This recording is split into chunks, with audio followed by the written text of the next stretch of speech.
Today we hop back in history to 1998, and a crime that is massively overshadowed by another date in history, just 3 years later at the same location. On January 14th, 1998, thanks to some insider help, a massive amount of money was heisted from the Bank of America, located in the North Tower of the World Trade Center. This massive heist has mafia ties, armored trucks, subduing employees, and everything you can imagine in a New York City bank heist. But will they get away with it? I guess you'll have to listen or watch to find out. Welcome to Capers and Cocktails, a true crime podcast that doesn't take itself too seriously and gives you something to enjoy while you listen. The following content may be disturbing to some. Discretion is advised. If you're enjoying one of our themed cocktails, ensure you're of legal drinking age and have fun, but drink responsibly. Today's case takes place in my absolute favorite place to visit in the entire world, New York City. If you're wondering, if you type into Google history of the Manhattan, the first word that pops up next isn't cocktail, it's project, but we're talking about the cocktail. Google Manhattan Project on your own time. In 1882, The Democrat, a New York-based newspaper, said, "It is but a short time ago that a mixture of whiskey, vermouth, and bitters came into vogue." It is also said that the Manhattan, at least at that time, had several names, including the Turf Club cocktail and the Jockey Club cocktail, likely named after the clubs in which they were served. There are several origin stories for the drink, including one that involves Winston Churchill's mother in her younger, wilder days. But like most cocktails, the truth is essentially lost to history. It probably wasn't Lady Randolph Churchill, for what it's worth. Either way, bartenders everywhere still whip up a mean Manhattan, and it's widely regarded as one of the best cocktails ever whipped up. So, let's whip her up.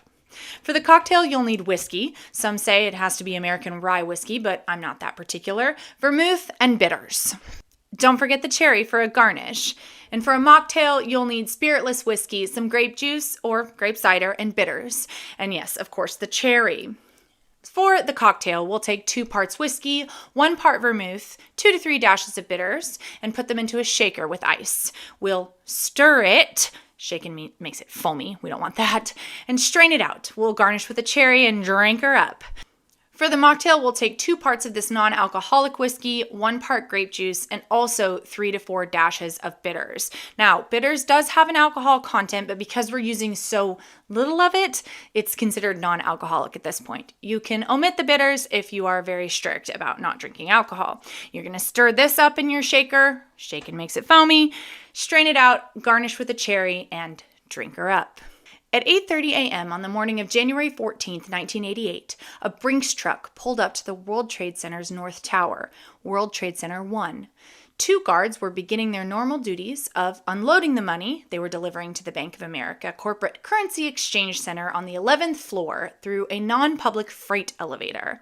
It was a brisk 23 degrees outside, and by all accounts, a blustery winter day in the city.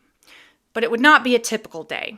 30 minutes earlier, 3 men carrying duffel bags had entered the North Tower around 8 o'clock a.m., taking a regular old passenger elevator to the 11th floor. The Money Exchange Center located there wasn't even open to the public. The 3 men walked to the freight elevator, slipped on ski masks, and waited for the elevator to open. When it did, the man confronted 7 people who were in the elevator at the time, including those 2 Brinks security guards and their 6 currency bags, which contained more than $3 million in cash. With speed and efficiency, it was made clear that these men knew what they wanted and what they were doing. One pulled out a gun, telling everyone to remain calm and that no one would be hurt. Another grabbed a gun from one of the security guards and told all of the 11 passengers to get down. With haste, the robbers tied the hands and feet of everyone in the elevator with large plastic zip ties and ripped open just 3 of the bags. Somehow they knew exactly which bags to steal from and did not even touch the other 3 bags. The foreign currency, it turns out, was all that they were after, to the tune of $1.6 million, or $2.7 million in today's money. The robbers sent their unarmed and tied-up passengers in the freight elevator straight up to the 22nd floor. Why the 22nd floor? Well, at the time, it was uninhabited because of construction. They then stripped the ski masks off and took the passenger elevator down to the lobby and walked right out the front door of the World Trade Center, weighed down only by the weight of millions of foreign dollars.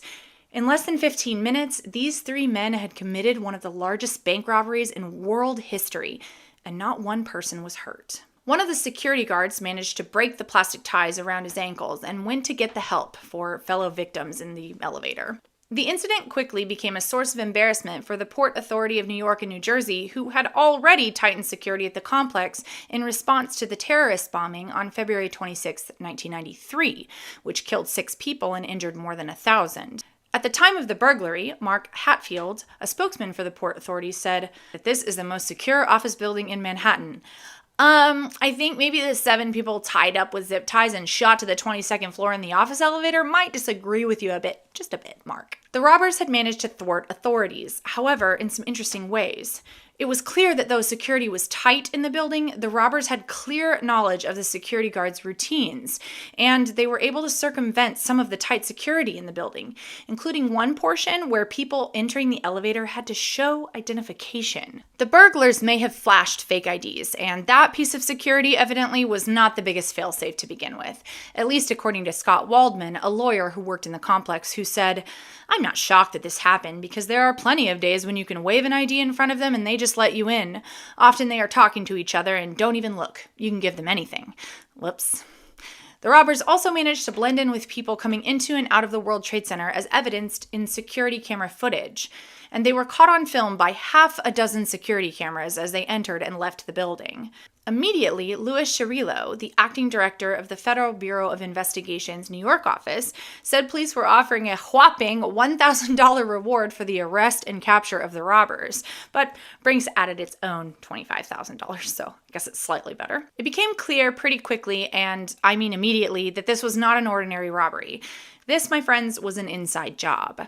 Security experts said that it would be hard for any system to stop those robbers, believing that they appeared to have compromised the security system from the inside.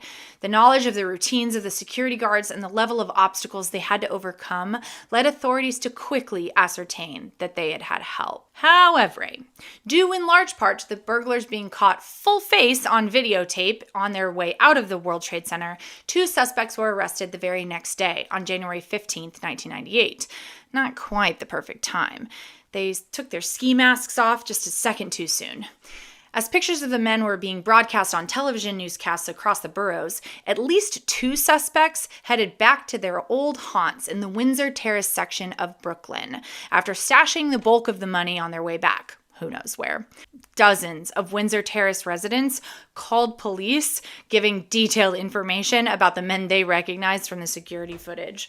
A local neighborhood bartender said, "Me and my friend Joey opened the newspaper and said, 'Holy cow, there's Mikey.' We called the police hotline, but apparently 50 or 60 people beat us to it." 44-year-old Melvin Folk was caught and arrested without incident in Park Slope, a place where he was known to collect aluminum cans. He had $10,000 in cash on him at the time. I don't think he got all of that from aluminum cans. Melvin's wife turned him in, possibly for that $26,000 reward. Yikes. Ugh. Michael Reed, a 34-year-old sometimes butcher, was arrested while in an apartment above a friend's home, eating dinner with an elderly neighbor. His friend John Costello would later say the 2 of them had gone on a shopping spree on Michael right after the robbery. The 2 bought $400 worth of new clothes and shoes right before riding the subway to Midtown Manhattan, where they gave $50 to a beggar. John would say that Michael didn't seem to be enjoying the money. He would say he was very scared. He thought he was going to get whacked. Michael handed out about $200 to several friends and bought a Movado watch before heading back to Brooklyn to be promptly arrested. He would be remanded without bail while wearing immaculate white sneakers. The 3rd suspect, 39-year-old Richie Gillette, would be taken into custody in New Mexico after a long ride on an Amtrak train bound for San Bernardino, California. His undoing, as it turns out, would be his nervous inability to sit still when being questioned by New Mexico police. He also looked rather rattled and clutched tightly to his only luggage, a red lunchbox. Richie was carrying over $18,000 in that lunchbox. That's probably why he was clinging to it unflinchingly. Trying to slip the authorities, he decided to visit a sports bar. His Green Bay Packers jacket and thick Brooklyn accent gave him away, as authorities came into the bar shortly after he'd left, but all the bar patrons recalled seeing him in the bar just a few minutes before. A few minutes later, the officers found Richie, his distinctive jacket stuffed in a shopping bag in the lobby of a local hotel. Sergeant Cornelius Heitzman of the Albuquerque Police Department would say, "We were told to keep an eye out for a sports nut with a crooked nose, and there he was, trying to stuff a 10-gallon jacket in a 2-gallon bag." All 3 suspects would be arraigned on February 5th, 1998, and Melvin and Michael would plead not guilty. Somehow, the FBI did not believe these geniuses would be able to mastermind a heist. I know you're shocked. Although the 3 suspects had extensive experience committing petty crimes, none had a history of bank robbery. That and none of them were that adept at not getting caught, as it seems. It turns out the authorities were right on 2 fronts. First of all, there had been a mastermind behind the whole crime in the form of Ralph Guarino, a career felon who was associated with several members of organized crime. Ralphie, then in his mid-40s, had an impressive record that culminated in charges involving fraud, larceny, and general felonious behavior. He was aided and abetted by a World Trade Center worker named Salvatore Calciano, who told him about the increased security that followed the 1993 World Trade Center bombing and would later give him an employee ID badge. He also told Ralphie when that armored truck would arrive. So strangely, or maybe not so strangely after what I say next, I was unable to find any information about what happened to the 3 flunkies who were actually responsible for the heist. After their arraignment that was reported on February 6th, there's nothing. Nada. It's a little strange. There's also nothing officially reported about Ralphie Guarino in the New York Times or any reputable news source, like ever. But many sources say that after his arrest at his Staten Island home, old Ralphie was offered a deal by the FBI that he could not refuse. You see, Ralphie was a former associate of the DeCavalcante crime family, otherwise known as the New Jersey Mafia. Evidently, despite being the mastermind behind that $1.6 million theft, Ralphie was actually the small fish in the big pond. So Ralphie became an informant for the FBI. As a result of Ralphie's work, on December 2nd, 1999, some 40 members and associates of the DeCavalcante crime family were arrested, including Salvatore Calciano, both Ralphie's inside man at the World Trade Center and a member of the DeCavalcante family. More members and associates were arrested in 2 waves in October of 2000 and March of 2001. In the end, the taped recordings that Ralphie Guarino made set off a chain reaction that resulted in 70 arrests and 10 more informants. After numerous convictions were attained using his insider information, he entered the Witness Protection Program. I guess all of that was worth $1.6 million. Thanks for hanging out with me. I always wonder how bank robbers think they can get away with their heists, maybe more so than any other crime. I just think it takes somebody really bold and perhaps a little bit cocky to think they're going to get away with it. But you know what? The clearance rate for bank robberies is 60%. It's among the highest of all crimes. I guess these fellas were the unlucky ones. Well, unlucky is one word. Head to Instagram this week to tell me what your favorite kind of true crime is.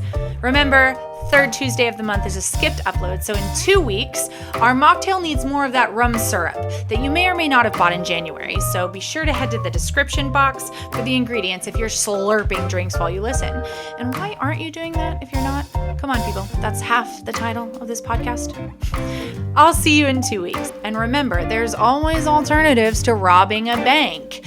Although I'm not sure there's a faster way to make money, unless you're Jeff Bezos.